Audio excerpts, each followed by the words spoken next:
Hello friends, welcome to Job Seekers Junction.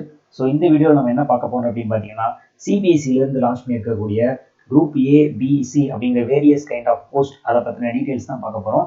So இந்த நோட்டிஃபிகேஷனில் பார்த்தீங்கன்னா மொத்தமாக 118 வேகன்சிஸ் லான்ச் பண்ணியிருக்காங்க. இதுக்கான ஏஜ் எலிஜிபிலிட்டி என்ன, இதுக்கு எப்படி நீங்கள் அப்ளை பண்ணணும், ஸோ இதுக்கு எஜுகேஷன் குவாலிஃபிகேஷன் என்ன அப்படின்றத உங்களுக்கு தேவையான டீட்டெயில்ஸ் மட்டும் ஷார்ட் அண்ட் ஸ்வீட்டாக நான் சொல்லிடுறேன்.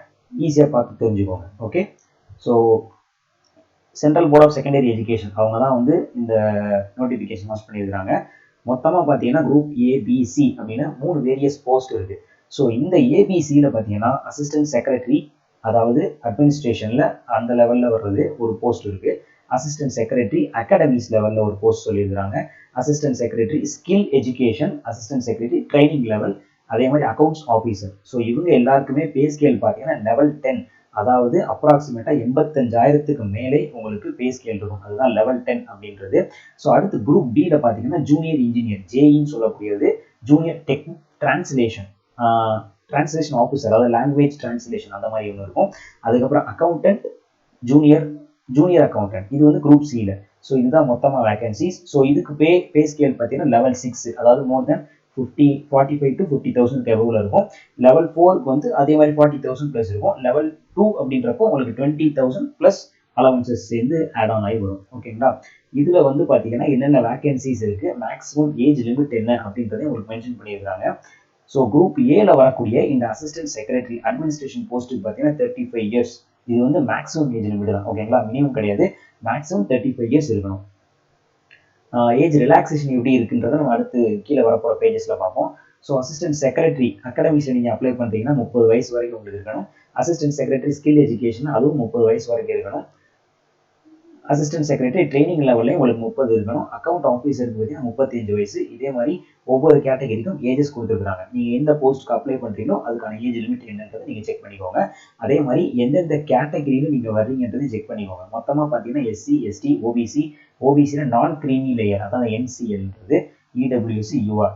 டோட்டல் வேகன்சிஸ் பார்த்தீங்கன்னா ஒவ்வொரு இதுக்கும் வேரியஸ் கைண்ட் ஆஃப் வேகன்சிஸ் பிரித்து கொடுத்துருக்காங்க. மொத்தமாக பார்த்தீங்கன்னா 118 வேகன்சிஸ் இருக்குது. ஸோ இதில் நீங்கள் எந்த போஸ்ட்டுக்கு அப்ளை பண்ண போகிறீங்க, அதுக்கான ஏஜ் எலிஜிபிலிட்டி இங்கே இருக்குது பார்த்துக்கோங்க. இதுக்கான எஜுகேஷன் குவாலிஃபிகேஷன் என்ன, டைம் லிமிட் என்னன்றதை அப்கமிங்கில் நம்ம பார்ப்போம். ஓகேங்களா, இதில் வந்து பிடபிள்யூடி கேட்டகரி, அதாவது person with benchmark disabilities, அவங்களுக்குன்னே ஒரு சில வேகன்சிஸ் ஒதுக்கி வச்சிருக்காங்க. குரூப் ஏ பிசி 3 இது பார்த்தோமா, 3 போஸ்ட் பார்த்தோமா, அந்த 3 போஸ்ட்லையுமே ஒரு வேகன்சிஸ் அவங்களுக்கு ஒதுக்கி வச்சிருக்காங்க. அதாவது ஹியரிங் இம்பார்ட் இருக்கிறவங்க, டெஃபாக இருக்கிறவங்க, லோ விஷன் இருக்கிறவங்க, அந்த மாதிரி ஒவ்வொரு கேட்டகரி இருக்கும். நீங்கள் எந்த பிடபிள்யூடி கேண்டிடேட்டில் வரீங்களோ அதுக்கான வேகன்சிக்கு நீங்கள் பார்த்து அப்ளை பண்ணிக்கலாம். அதாவது உங்களுக்கு எங்கே வந்து வேகன்சி அலாட் பண்ணியிருக்காங்களோ, ரிலாக்ஸேஷன் அலாட் பண்ணியிருக்காங்களோ அங்கே நீங்கள் வந்து அப்ளை பண்ணிக்கலாம். ஓகேங்களா, இது வந்து அந்த கேட்டகரியோடைய அப்ரிவேஷனு, அதுக்கான டீட்டெயில்ஸ் தான் கொடுத்துருக்காங்க. So online registration and closing date பார்த்தீங்கன்னா 12/3/2024, அதாவது இந்த மாதம் மார்ச் 12ஆம் தேதி தான் வந்து அப்ளிகேஷன் ஸ்டார்ட் ஆகிருக்கு. ஏப்ரல் மாதம் 11ஆம் தேதி தான் லாஸ்ட் டேட்டு. ஸோ அதுக்குள்ளே அப்ளை பண்ணிடுங்க. ஓகேங்களா, அடுத்து பார்த்தீங்கன்னா என்னென்ன போஸ்ட் இருக்குன்னு பார்த்தோம்ல மேலே, அசிஸ்டன்ட் செக்ரட்டரி அட்மினிஸ்ட்ரேஷன் மொத்தம் 18 போஸ்ட் இருக்குது. ஓகேவா, அடுத்தது என்ன இருந்துச்சு, அசிஸ்டன்ட் செக்ரட்டரி அகாடமிஸ்னா ஒன்றும் இல்லை, ஒரு காலேஜ் மாதிரி வச்சுக்கோங்களேன். அதில் ஒரு காலேஜோ ஸ்கூலோ அதில் நிறைய டிபார்ட்மெண்ட்ஸ் இருக்கும் இல்லையா. டோட்டலாக 16 வேகன்சி இந்த அகாடமிஸில் போட்டுருக்காங்க. இந்த 16மே வந்து ஒரே இதில் டிபார்ட்மெண்ட் இல்லாமல் இத்தனை டிபார்ட்மெண்ட் கொடுத்துருக்காங்க. Hindi, English, physics, biology, chemistry, education, psychology, physical education, மேத்தமெட்டிக்ஸ்னு கிட்டத்தட்ட ஒரு இத்தனை 16 டிபார்ட்மெண்ட் கொடுத்துருக்காங்க. இந்த அசிஸ்டன்ட் செக்ரட்டரியிலே நீங்கள் அப்ளை பண்ணுறீங்கன்னா அதில் என்ன மேஜரில் என்ன சப்ஜெக்டில் நீங்கள் அப்ளை பண்ண போறீங்கன்றதை மென்ஷன் பண்ணிடுங்க. அதே மாதிரி அசிஸ்டன்ட் செக்ரட்டரி ஸ்கில் எஜுகேஷன்லையுமே இத்தனை ஸ்கில் டிபார்ட்மெண்ட் போட்டிருக்காங்க. ஸோ அதில் நீங்கள் எந்த டிபார்ட்மெண்ட்டில் அப்ளை பண்ண போறீங்கன்றதை மென்ஷன் பண்ணுற மாதிரி இருக்கும். அதே மாதிரி அசிஸ்டன்ட் செக்ரட்டரி ட்ரைனிங்கில் பார்த்தீங்கன்னா அதுலேயும் இவ்வளோ டிபார்ட்மெண்ட்ஸ் இருக்குது. So total 22 vacancy. ஸோ நீங்கள் எந்த டிபார்ட்மெண்ட்டில் அப்ளை பண்ண போறீங்கன்றதை அப்ளை பண்ணும்போது பார்த்துக்கோங்க. அதே மாதிரி அடுத்து அக்கௌண்ட்ஸ் ஆஃபீஸரில், ஜூனியர் இன்ஜினியரில் இந்த வேகன்சிஸை நம்ம மேலே பார்த்துட்டோம். அடுத்து வந்து ரிசர்வேஷன், மேக்ஸிமம் ஏஜ் லிமிட் வந்து சொல்லியிருந்தாங்க இல்லையா. ஸோ அதில் பார்த்தீங்கன்னா எஸ்சி, எஸ்டி, ஓபிசி இவங்களுக்குலாம் வந்து 7 months ஆகும், 1 month. ஸோ ரிலாக்ஸேஷன் பற்றி கீழே கொடுத்துருக்காங்கன்னா நம்ம செக் பண்ணுவோம். இதில் வந்து ரிசர்வேஷன் பற்றி தான் சொல்லியிருக்காங்க. ஓகே, ரிலாக்ஸேஷன் கிடையாது, ரிசர்வேஷன். லாஸ்ட் டேட் வந்து பார்த்தீங்கன்னா அதே தான், ஏப்ரல் 11 தான் வந்து லாஸ்ட் டேட் உங்களுக்கு. ஓகேவா, அதுக்கப்புறம் என்ன, ஒரு இடபிள்யூஎஸ் சர்வீஸ் இடபிள்யூஎஸ்ஸாக இருந்தால் உங்களுக்கு சர்டிஃபிகேட் வச்சுக்கணும். அதே மாதிரி தான் ஓபிசியாக இருந்தீங்கன்னா, எஸ்சி எஸ்டியாக இருந்தீங்கன்னா அதுக்கும் நீங்கள் வந்து எலிஜிபிலிட்டியான சர்டிஃபிகேட் கட் ஆஃப் மார்க் அதெல்லாம் நீங்கள் வந்து எடுத்துக்கணும். ஓகேங்களா. இதுக்கு வந்து பிளைண்ட்னஸ் அண்ட் லோ விஷன் அந்த டிசேபிள் பர்சன்ஸ்க்கு என்னென்ன மாதிரியான டிசேபிலிட்டி இருந்தால் நீங்கள் எலிஜிபிள் அப்படின்றதையும் மென்ஷன் பண்ணியிருக்காங்க. அதையும் செக் பண்ணிக்கோங்க. இப்போ அடுத்து பார்த்தீங்கன்னா முக்கியமான விஷயம் என்ன, ரெக்குயர்மெண்ட் என்னென்ன தேவை, அதாவது எஜுகேஷன் குவாலிஃபிகேஷன் என்னென்ன ஒவ்வொரு போஸ்ட்டுக்கும் அப்படின்றத மென்ஷன் பண்ணியிருக்காங்க. அசிஸ்டன்ட் செக்ரட்டரி அட்மினிஸ்ட்ரேஷன் குரூப் ஏல வந்துச்சு இல்லையா. ஸோ அதுக்கு பார்த்தீங்கன்னா நீங்கள் ஒரு பேச்சுலர்ஸ் டிகிரி முடிச்சிருக்கணும். அது என்ன டிகிரியாக இருந்தாலும் ஓகே. உங்களுக்கான அப்பர் ஏஜ் லிமிட் வந்து 35 இயர்ஸ், 35 வயசுக்கு உள்ள தான் நீங்கள் இருக்கணும். அதே மாதிரி அசிஸ்டன்ட் செக்ரட்டரி அகாடமிஸ் அந்த நிறைய டிபார்ட்மெண்ட் பார்த்தோம்ல, ஃபிசிக்ஸ் கெமிஸ்ட்ரி ஹிஸ்ட்ரி அந்த மாதிரி டிகிரிக்கு அந்த மாதிரி போஸ்ட்டுக்கு நீங்கள் அப்ளை பண்ணுறீங்க குரூப் ஏல அப்படின்னா அதுக்கு பார்த்தீங்கன்னா நீங்கள் ஒரு போஸ்ட் கிராஜுவேட்டாக இருக்கணும். ரிலவெண்ட் சப்ஜெக்ட்ல அந்த எந்த சப்ஜெக்ட் நீங்க அப்ளை பண்றீங்களோ, இப்போ இங்க மேல பாத்தீங்கன்னா உங்களுக்கு நிறைய கொடுத்துருந்தாங்கல்ல, அசிஸ்டன்ட் செக்ரட்டரி அகாடமிக்ஸ்ல இத்தனை சப்ஜெக்ட் இருக்கு. இந்த சப்ஜெக்ட்ல நீங்க ஏதாவது போஸ்ட் கிராஜுவேட் மேஜரா இருக்கணும். அப்படி இருந்தீங்க அப்படின்னா நீங்க இதுக்கு அப்ளை பண்ணலாம். அதே மாதிரி பிஎட் முடிச்சிருக்கணும், பிஎட் டிகிரி முடிச்சிருக்கணும். NET or SLET or equivalent doctorate degree நீங்க முடிச்சிருந்தீங்கன்னா அது உங்களுக்கு எசென்ஷியல் தேவைன்னு சொல்றாங்க. டிசைரபிள்னா என்ன, இது இருந்தாலும் எடுத்துப்பாங்க. என்ன மாதிரி நீங்க எம்எட் எம்ஃபில் முடிச்சிருக்கீங்க அப்படின்னா எடுத்துப்பாங்க. கான்ட்ரிபியூஷன் டு எஜுகேஷன் இனோவேஷன் அந்த மாதிரி சில கேட்டகரிஸ் கொடுத்துருக்காங்க. இதெல்லாம் நீங்கள் முடிச்சிருந்தீங்கனாலும் உங்களை இந்த எக்ஸாம்பிள் நீங்கள் அப்ளை பண்ணலாம். ஸோ இதுக்கான ஏஜ் லிமிட் பார்த்தீங்கன்னா அப்பர் ஏஜ் லிமிட் 30 இயர்ஸ். அதே மாதிரி ஸ்கில் எஜுகேஷன் அசிஸ்டன்ட் செக்ரட்டரிக்கான ஸ்கில் எஜுகேஷன் போஸ்ட்டுக்கு பார்த்தீங்கன்னா போஸ்ட் கிராஜுவேட் இருக்கணும். அதுக்கும் நிறைய டிசிப்ளின் கொடுத்துருந்தாங்க இல்லையா. ஸோ அதில் நீங்கள் என்ன மேஜர்ன்றதை நீங்கள் மென்ஷன் பண்ணணும். ஓகேங்களா. ஸோ இது போக டிசைரபிள்னா ஏற்புடையது என்னென்னா உங்களுக்கு இது இல்லாமல் நீங்கள் என்னென்ன படிச்சிருந்தீங்கன்னா எடுத்துப்பாங்கன்னு பார்த்தீங்கன்னா பேச்சுலர்ஸ் டிகிரி இன்ஜினியரிங்கில் பிஹெச்டி முடிச்சிருக்கணும். அகாடமிக் ஒர்க் பப்ளிகேஷன் இங்கே வொகேஷனல் எஜுகேஷன் முடிச்சிருக்கணும். ஓகே, இது கொஞ்சம் விசித்திரமாக தான் இருக்குது. So driving technology based content based innovation and access to different skill learning skill பற்றி ஏதாவது சம்திங் ஸ்கில் உங்களுக்கு இருக்கணும்னு சொல்கிறாங்க. ஸோ இதுக்கான ஏஜ் லிமிட் பார்த்தீங்கன்னா 30 இயர்ஸ் தான். இதே மாதிரி பார்த்தீங்கன்னா ஒவ்வொரு கேட்டகரிக்கும் எஜுகேஷன் குவாலிஃபிகேஷன் கொடுத்துருக்காங்க. அதே மாதிரி அசிஸ்டன்ட் செக்ரட்டரி ட்ரைனிங்க்கு பார்த்தீங்கன்னா நீங்கள் பிஜி முடிச்சிருக்கணும், பிஎட் முடிச்சிருக்கணும், நெட் அண்ட் ஸ்லெட் அதுவும் நீங்கள் முடிச்சிருக்கணும். உங்களுக்கான ஏஜ் லிமிட் பார்த்தீங்கன்னா 30 இயர்ஸ். அக்கௌண்ட்ஸ் ஆஃபீஸர் போஸ்ட் நீங்கள் அப்ளை பண்ணுறீங்கன்னா நீங்கள் பேச்சுலர்ஸ் டிகிரி ரெகக்னைஸ்ட் யூனிவர்சிட்டியில் economics commerce accounts finance business studies cost accounting இதில் ஏதாவது ஒன்று முடிச்சிருக்கணும். அல்லது பேச்சுலர்ஸ் டிகிரி யூனிவர்சிட்டி எங்கன்னா இந்த எஸ்ஏஎஸ் ஜேஏஓன்னு போட்டிருக்காங்க. இது என்னன்னு எனக்கு தெரியல, உங்களுக்கு தெரிஞ்ச கமெண்ட்ல சொல்லிட்டு போங்க. Examination conducted by any account audit service. So இது ஒரு கைண்ட் ஆஃப் எக்ஸாமினேஷன் போல. இதை வந்து இதுவும் கிளியர் பண்ணியிருக்கணும்னு சொல்கிறாங்க. அது வந்து போஸ்ட் கிராஜுவேட் அது அல்லது போஸ்ட் கிராஜுவேட் நீங்கள் முடிச்சிருக்கணும். எதுலன்னா இதே டிபார்ட்மெண்ட்டில் தான் எக்கனாமிக் காமர்ஸ் அக்கௌண்ட்ஸ் நார்மலாக அக்கௌண்ட்ஸ் ஆஃபீஸர்னா இந்த கிராஜுவேஷன் தான் கேட்பாங்க. ஸோ அதெல்லாம் நீங்கள் முடிச்சிருக்கணும். இல்லை அதுவும் நான் முடிக்கல அப்படின்னா எம்பிஏ இன் ஃபினான்ஸ் சார்ட்டர்ட் அக்கௌண்ட்டில் நீங்கள் எம்பிஏ ஃபினான்ஸ் முடிச்சிருக்கணும். ஓகேங்களா. உங்களுக்கு மேக்ஸிமம் ஏஜ் லிமிட் பார்த்தீங்கன்னா 35 இயர்ஸ்.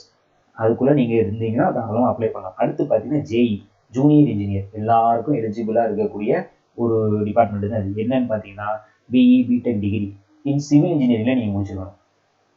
வேற எந்த இன்ஜினியரிங் நீங்கள் முடிச்சிருந்தாலும் அலௌடு கிடையாது. சிவில் இன்ஜினியரிங் மட்டும் முடிச்சிருந்தீங்கன்னா இந்த குரூப் பியில் வரக்கூடிய ஜூனியர் இன்ஜினியர் நீங்கள் அப்ளை பண்ணலாம். மேக்ஸிமம் ஏஜ் பார்த்தீங்கன்னா 32 வயசு. அதுவே ஜூனியர் டிரான்ஸ்லேஷன் ஆஃபீஸர் டிரான்ஸ்லேஷன் என்ன மொழிபெயர்ப்பு அதுதான். Master degree recognised university in Hindi with English master degree முடிச்சிருக்கணும் ஹிந்தி வித் இங்கிலீஷ் டிரான்ஸ்லேஷன்ல, அல்லது master degree with English with Hindi translation நீங்கள் முடிச்சிருக்கணும். இந்த மாதிரி டிரான்ஸ்லேஷனுக்கு தேவையான சப்ஜெக்ட்ஸ் கொடுத்துருக்காங்க. ஸோ அதெல்லாம் நீங்கள் பார்த்துக்கோங்க. உங்களுக்கான மேக்ஸிமம் ஏஜ் லிமிட் வந்து 30 இயர்ஸ். அடுத்ததாக நம்ம அக்கௌண்டன்ட் குரூப் சியில் வரக்கூடியது. இதுக்கு வந்து நீங்கள் bachelor's degree institute with economics commerce accounts ஃபினான்ஸில் முடிச்சிருந்தீங்கன்னா இந்த எக்ஸாமுக்கும் நீங்கள் இந்த போஸ்ட்டுக்கும் நீங்கள் அப்ளை பண்ணலாம். இதோட சேர்த்து உங்களுக்கு டைப்பிங் ஸ்கில் டெஸ்ட்டும் வைப்பாங்க. 35 வேர்ட்ஸ் பெர் மினிட் இன் இங்கிலீஷ்லையோ அல்லது 35 வேர்ட்ஸ் பெர் மினிட் இன் ஹிந்திலையோ கம்ப்யூட்டரில் நீங்கள் டைப் பண்ணுற மாதிரி இருக்கும். ஸோ நார்மலாக டைப்பிங் தெரிஞ்சிருக்குன்னு அவசியம் இல்லை. நீங்கள் நார்மல் டைப் பண்ணுறவராக இருந்தீங்கனாலே வந்து 35 வேர்டு அடிச்சிடலாம் ஒரு நிமிஷத்தில் தாராளமாக. ஓகேங்களா. ஸோ இதுக்கான ஏஜ் லிமிட் பார்த்தீங்கன்னா 30 வயசு. அடுத்து பார்த்தீங்கன்னா ஜூனியர் அக்கௌண்டன்ட்னு ஒரு போஸ்ட் இருக்குது. இதுக்கு வந்து ரொம்ப பேசிக் தான். 12th நீங்கள் முடிச்சிருந்தீங்கனாலே தாராளமாக இந்த போஸ்ட்டுக்கு நீங்கள் அப்ளை பண்ணலாம். ஜூனியர் அக்கௌண்டன்ட் இதுதான் வந்து எல்லா கேட்டகரியில் உள்ள பர்சனுக்கும் எலிஜிபிள். 12th முடிச்சா டிகிரி முடிச்சா எது முடிச்சிருந்தீங்கன்னா நீங்கள் இந்த போஸ்ட்டுக்கு அப்ளை பண்ணலாம். இதுலையும் ஸ்கில் டெஸ்ட் இருக்குது. என்னென்னா டைப்பிங் ஸ்பீடு 35 வேர்ட்ஸ் அடிக்கும் பெர் மினிட்ல ஹிந்தியில் அல்லது இங்கிலீஷில். கம்ப்யூட்டர்லாம் அடிக்கிற மாதிரி இருக்கும், டைப் ரைட்டர் கிடையாது. ஸோ ஆனால் இதுக்கான அப்பர் ஏஜ் பார்த்தீங்கன்னா 27 வயசு தான். 27 இயர்ஸ்க்கு உள்ள அத்தனை பேரும் இந்த போஸ்ட்டுக்கு தாராளமாக அப்ளை பண்ணுங்க. இதுக்கான டோட்டல் வேகன்சி எவ்வளோன்றதை மேலே காமிச்சிருக்கேன், அதையும் ஒரு தடவை பார்த்துக்கோங்க. ஓகேங்களா. முன்னாடி சொன்ன மாதிரி ஏஜ் ரிலாக்ஸேஷன் இருக்கு, எல்லாத்துலேயும் அப்பர் ஏஜ் லிமிட் சொல்லியிருக்காங்க இல்லையா. ஸோ அதில் பார்த்தீங்கன்னா மினிமம் ஏஜ் லிமிட் பார்த்தீங்கன்னா 18 இயர்ஸ். நீங்கள் எந்த கேட்டகரி இருந்தாலும் சரி, ஜென்ரல், எஸ்சி எஸ்டி, ஓபிசி, எந்த கேட்டகரியில் வந்தீங்கன்னாலும் உங்களுக்கு upper age minimum age limit வந்து 18 இயர்ஸ் தான். ஆனால் எஸ்சி எஸ்டியில் வந்தீங்கன்னா அப்பர் ஏஜ் லிமிட்டை விட எக்ஸ்ட்ரா ஒரு 5 வருஷம் உங்களுக்கு ரிலாக்ஸேஷன் கொடுப்பாங்க. அதுவே ஓபிசினா எக்ஸ்ட்ரா 3 வருஷம், பிடபிள்யூடினா 10 வருஷம். பிடபிள்யூடிலேயே இப்போ ஓபிசி வருவாங்க இல்லையா, ஸோ அவங்களுக்கு வந்து 13 வருஷம். அதே மாதிரி எஸ்சி எஸ்டினா 15 வருஷம், PWD, SC ST. So ex சர்வீஸ்மென்ட்க்கு பார்த்தீங்கன்னா குரூப் ஏ பி போஸ்ட்டுக்கு 5 வருஷமும் இதுக்கு வந்து 10 இயர்ஸும் கொடுக்குறாங்க. உமன் அப்படின்னு பார்த்தீங்கன்னா உமனுக்கு 10 இயர்ஸ் ஏஜ் ரிலாக்ஸேஷன். பட் இது என்ன கைண்ட் ஆஃப் உமன் அப்படின்றத அவங்க மென்ஷன் பண்ணல, வெறுமனே உமன் அப்படின்னு தான் சொல்லியிருக்காங்க. ஸோ ஐ திங்க் எல்லா உமனுக்குமே 10 இயர்ஸ் ஏஜ் ரிலாக்ஸேஷன் சொல்லியிருக்காங்கன்னு நினைக்கிறேன். அப்பர் ஏஜ் லிமிட்னா உமனாக இருந்தீங்கன்னா உங்களுக்கு 10 வருஷம் எக்ஸ்ட்ரா கொடுப்பாங்கன்னு நினைக்கிறேன். ஸோ அதுதான் வந்து இது. பிகாஸ் நார்மலாக பார்த்தீங்கன்னா வந்து டைவர்ஸ்டு உமன், விடோ அந்த மாதிரி இல்லை டிபெண்டன்ட் அந்த மாதிரி தான் கொடுத்துருப்பாங்க. இங்கே வெறும் உமன் தான் கொடுத்துருக்காங்க. அடுத்த டிபார்ட்மெண்டல் கேண்டிடேட்டாக இருந்தீங்கன்னா உங்களுக்கு ஏஜ் லிமிட்டே கிடையாது. அதாவது நீங்கள் ஆல்ரெடி சிபிஎஸ்சியில் ஒரு ஸ்கூல்லையோ இல்லை ஏதாவது ஒரு போஸ்ட்லையோ ஒர்க் பண்ணுறீங்க காலேஜில் அப்படின்னா உங்களுக்கு ஏஜ் லிமிட்டே கிடையாது. நீங்கள் தாராளமாக இந்த போஸ்ட்டுக்கு அப்ளை பண்ணலாம். மேக்ஸிமம் ஏஜ் இந்த டேட்டுக்குள்ளே எவ்வளோ மென்ஷன் பண்ணியிருக்காங்களோ அதை வச்சு தான் மேக்ஸிமம் ஏஜ் கேல்குலேட் பண்ணுவாங்க. ஸோ அதை வந்து கரெக்டாக பார்த்துக்கோங்க.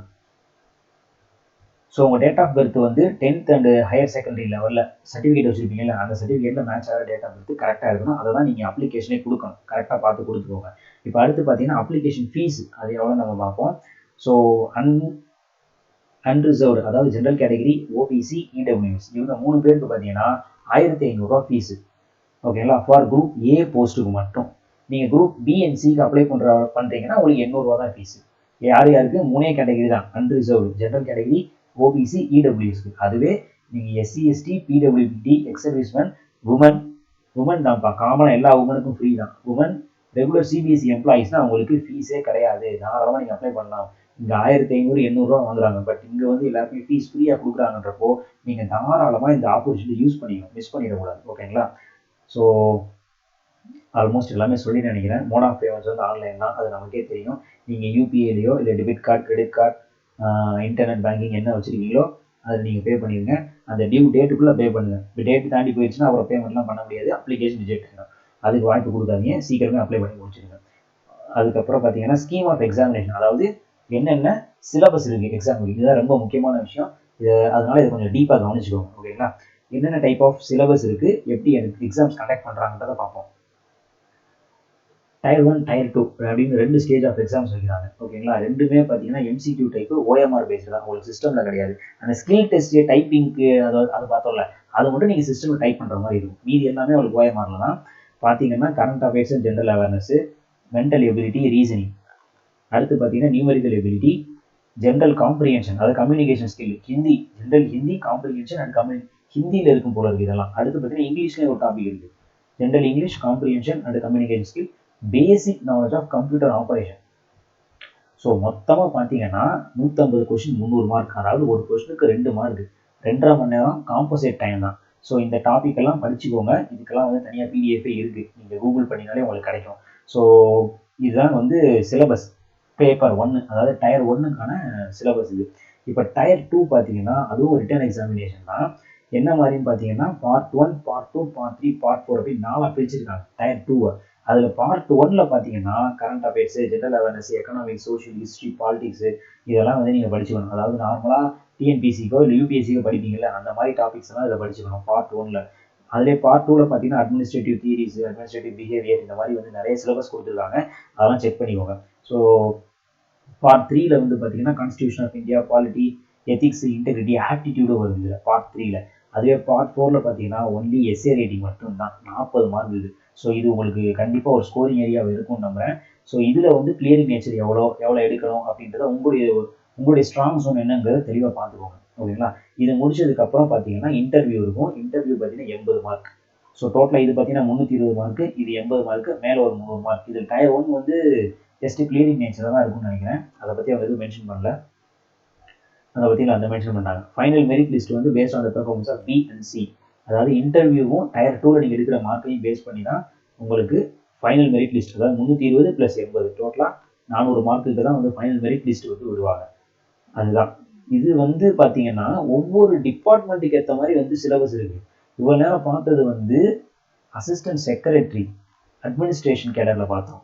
அடுத்து பார்த்தீங்கன்னா அட்மினிஸ்ட்ரேட்டிவ் செக்ரட்டரி அகாடமிஸில் அவங்களுக்கு பார்த்தீங்கன்னா பேட்டர்ன் வேறு மாதிரி இருக்குது. ஓகேங்களா, ஒரே டயர் தான், டயர் 1, டயர் 2, டயர் 3 அவங்களுக்கு வேறு மாதிரி இருக்குது. அக்கௌண்ட்ஸ் ஆஃபீஸருக்கு பார்த்தீங்கன்னா அவங்களுக்கு பேட்டர்ன் வேறு மாதிரி இருக்குது. ஸோ அந்த பிடிஎஃப் வந்து நான் வந்து கமெண்ட்டில் டிஸ்கிரிப்ஷனில் பின் பண்ணி வைக்கிறேன். ஒவ்வொரு கேட்டகிரிக்கும் ஒவ்வொரு டைப் ஆஃப் எக்ஸாம் பேட்டர்ன் இருக்குது. ஸோ நீங்கள் எந்த கேட்டகரியில் அப்ளை பண்ணுறீங்களோ உங்களுக்கு என்ன மாதிரியான பேட்டர்ன் வச்சுருக்காங்கன்றதை நீங்கள் செக் பண்ணிக்கோங்க. ஓகேங்களா, இப்போ அடுத்து பார்த்தீங்கன்னா ஃபைனல் மெரிட் லிஸ்ட்டு என்ன மாதிரி கொடுப்பாங்க அப்படின்னா, டோட்டல் மார்க்ல இருந்து நீங்கள் ஜென்ரல் இடபிள்யூஸ்னா 50% எடுக்கணும், ஓபிசி கேட்டகரினா 45% மார்க் எடுக்கணும், எஸ்சி எஸ்டி பிடபிள்யூனா 40% மார்க் எடுக்கணும் டயர் 1 எக்ஸாமில். டயர் 2லையும் அதே மாதிரி 50, 45, 40 இந்த பர்சன்டேஜ் மார்க் நீங்கள் எடுத்தீங்கன்னா தான் நீங்கள் கிளியர்னு அர்த்தம். ஓகேங்களா, அடுத்து என்னென்ன போஸ்ட்னு பார்த்தீங்கன்னா candidates required to single stage, tier ஒரே ஸ்டேஜ் தான், ஒரே எக்ஸாம் தான், டயர் 1 மட்டும்தான். யார் யாருன்னு பார்த்தீங்கன்னா ஜூனியர் இன்ஜினியருக்கும் ஜூனியர் டிரான்ஸ்லேஷன் ஆஃபீஸருக்கும் அவங்களுக்கு பார்த்தீங்கன்னா ஸ்கில் டெஸ்ட்டும் இருக்கும். எக்ஸ்ட்ரா ஸ்கில் டெஸ்ட் நான் ஆல்ரெடி சொன்னேன் இல்லையா, 35 வேர்ட்ஸ் பெர் மினிட்டு நீங்கள் டைப் பண்ணுற மாதிரி இருக்கும். 2 அக்கௌண்ட்ஸ் டிபார்ட்மெண்ட்டுக்கும் ஜூனியர் அக்கௌண்டன்ட்டுக்கும் அதை கரெக்டாக பார்த்துக்கோங்க. ரெகுலராக ஒரு சிஸ்டமில் டைப் பண்ணி ப்ராக்டிஸ் பண்ணிட்டே இருந்தீங்கன்னா அதுவே உங்களுக்கு எனஃப் தான். ஸோ மேலே என்னென்ன கிராஜுவேஷன் தேவை அப்படிங்கிறத நம்ம பார்த்துட்டோம். ஸோ இருந்தாலும் கீழே ஒரு சும்மா ஓவர்வியூ மாதிரி கொடுத்துருக்காங்க. பார்த்தீங்கன்னா administration assistant secretary graduation, assistant secretary அகாடமிஸ்க்கு கிராஜுவேஷன் போஸ்ட் கிராஜுவேஷன் ரெண்டுமே நீங்கள் அப்ளை பண்ணலாம். இது மாதிரி ஒவ்வொரு டைப்புக்கும் கிராஜுவேஷன் கொடுத்துருக்காங்க. ஜூனியர் அக்கௌண்டன்ட்டுக்கு மட்டும் பார்த்தீங்கன்னா குரூப் சியில் சீனியர் செகண்டரின்னு கொடுத்துருக்காங்க. இதோட மீனிங் என்னன்னா +2, நீங்கள் ஒரு +2 அதாவது ஹையர் செகண்டரி முடிச்சிருந்தீங்கனாலே இந்த போஸ்ட்டுக்கு நீங்கள் தாராளமாக அப்ளை பண்ணலாம். இதுக்கு மேலே நீங்கள் கிராஜுவேஷன் படிச்சிருந்தாலும் இந்த போஸ்ட்டுக்கு அப்ளை பண்ணலாம், அதனால ஒன்றும் ப்ராப்ளம் கிடையாது. இப்போ பார்த்தீங்கன்னா எக்ஸாம் சென்டர் எங்கெங்கே எக்ஸாமினேஷன் நடக்குது பார்த்தீங்கன்னா தமிழ்நாட்டை பொறுத்த வரைக்கும் சென்னையில் மட்டும்தான் நடக்குது, வேறு எந்த பிளேஸுமே அவங்க கொடுக்கல. ஸோ அதனால நீங்கள் அப்ளை பண்ணுறீங்கன்னா ரீஜன் சென்னைன்னு போட்டு நீங்கள் தாராளமாக அப்ளை பண்ணிக்கோங்க. பட் உங்களுக்கு ட்ராவல் இதெல்லாம் நீங்கள் தான் பார்த்துக்கிற மாதிரி இருக்கும். அதுக்கப்புறம் பார்த்தீங்கன்னா மார்க், நெகட்டிவ் மார்க் வந்து உங்களுக்கு 0.5 மார்க், ஈச் கொஸ்டின் 2 மார்க், அது மேலே பார்த்துட்டோம். ராங் ஆன்சருக்குலாம் 0.5 மார்க் நெகட்டிவ் மார்க் கொடுத்துருவாங்க. ஸோ அதெல்லாம் வந்து தெளிவாக பார்த்துக்கோங்க. முடிஞ்ச வரைக்கும் ராங் ஆன்சர்ஸ் கொடுக்காதீங்க. எவ்வளோ அக்யூரஸியாக கொடுக்க முடியுமோ அவங்களுக்குள்ள அக்யூரஸியாக கொடுத்துருவாங்க. ஸோ இது வந்து ரஃப் ஷீட்டு, நீங்கள் எக்ஸாம் ஹாலுக்குள்ள என்னென்ன பண்ணணும் என்னென்ன பண்ணக்கூடாது அப்படின்றது தெளிவாக சொல்லியிருக்கிறாங்க. மால் ப்ராக்டிஸ் பண்ணி அப்படின்னா அதுக்கான பனிஷ்மெண்ட் என்ன, உங்களுடைய கேண்டிடேட்ஸை கேன்சல் பண்ணிடுவாங்க, அந்த மாதிரி இதெல்லாம் சொல்லியிருக்காங்க. மீடியம் ஆஃப் எக்ஸாமினேஷன் அப்படின்னு பார்த்தீங்கன்னா போத் ஹிந்தி அண்ட் இங்கிலீஷ் ரெண்டுத்துலேயுமே அவைலபிளாக தான் இருக்கும். ஸோ அதனால் நீங்கள் வந்து பயப்பட தேவையில்லை. Display of scanned image OMR sheet. So உங்களுக்கு வேல்யூவேஷன் வந்து இப்படி தான் இருக்கும். உங்கள் ஓஎம்ஆர் ஷீட்டை ஸ்கேன் பண்ணி அந்த மாதிரி தான் பண்ணியிருப்பாங்க. அவ்வளோதான் மக்களே, ஆல்மோஸ்ட் எல்லா தேவையான டீட்டெயில்ஸையும் நான் சொல்லிட்டேன். இதுக்கப்புறம் கீழே பார்த்தீங்கன்னா அந்த மால் ப்ராக்டிஸ் பண்ணக்கூடாது, அதுக்கப்புறம் நீங்கள் எக்ஸாம் கிளியர் பண்ணிட்டீங்கன்னா அதுக்கப்புறம் என்னென்ன டாக்குமெண்ட்ஸ் நீங்கள் வந்து சர்டிஃபிகேட் வெரிஃபிகேஷன் தான் கொண்டு போகணும், இதெல்லாம் தான் அவங்க டீட்டெயிலாக சொல்லியிருக்காங்க. ஸோ கமெண்ட்டில் வந்து நான் அந்த பார்த்தீங்களா documents to brought candidates in original verification போகல நீங்கள் சில ஒரிஜினல் டாக்குமெண்ட்ஸ் கொண்டு போகிற மாதிரி இருக்கும். என்னென்னா மெட்ரிகுலேஷன் சர்டிஃபிகேட்டு, அதான் 10th 12th சர்டிஃபிகேட்டு, அப்புறம் உங்களுடைய காலேஜ் மெரிட் டிகிரி சர்டிஃபிகேட்டு, ஓபிசினா கேட்டகரி சர்டிஃபிகேட்டு, எஸ்சி எஸ்டிக்கான சர்டிஃபிகேட்டு, நீங்கள் நான் க்ரீமி லேயரில் வரீங்கன்னா அதுக்கான சர்டிஃபிகேட்டு, உங்களுடைய இன்கம் அண்ட் அசட் சர்டிஃபிகேட் எல்லாமே நீங்கள் எடுத்து போகிற மாதிரி இருக்கும். ஸோ கிளியர் பண்ணதுக்கப்புறம் உங்களுக்கு தேவைப்பட்டாலும் நான் கமெண்ட்டில் பின் பண்ணி வைக்கிறேன். இந்த பிடிஎஃப்பை பார்த்து யூஸ் பண்ணிக்கோங்க. ஸோ இதுதான் வந்து நம்ம சிபிஎஸ்சிக்கான ரெக்ரூட்மெண்ட் நோட்டீஸை வந்து டீட்டெயிலாக உங்களுக்கு எக்ஸ்பிளைன் பண்ணியிருக்கேன். ஸோ இதில் உங்களுக்கு ஏதாவது டவுட்டு இல்லை நான் ஏதாவது விஷயத்தை மிஸ் பண்ணியிருக்கேன் அப்படின்னா நீங்கள் அதை மறக்காமல் கமெண்ட்டில் சொல்லிட்டு போங்க. ஸோ இது மாதிரியான சென்ட்ரல் அண்ட் ஸ்டேட் கவர்மெண்ட்டுக்கான ஜாப் நோட்டிஃபிகேஷன்ஸை நீங்கள் அப்டேட் பண்ணிகிட்டே இருக்கணும் அப்படின்னா மறக்காமல் நம்ம சேனலை சப்ஸ்கிரைப் பண்ணிக்கோங்க. தேங்க்யூ.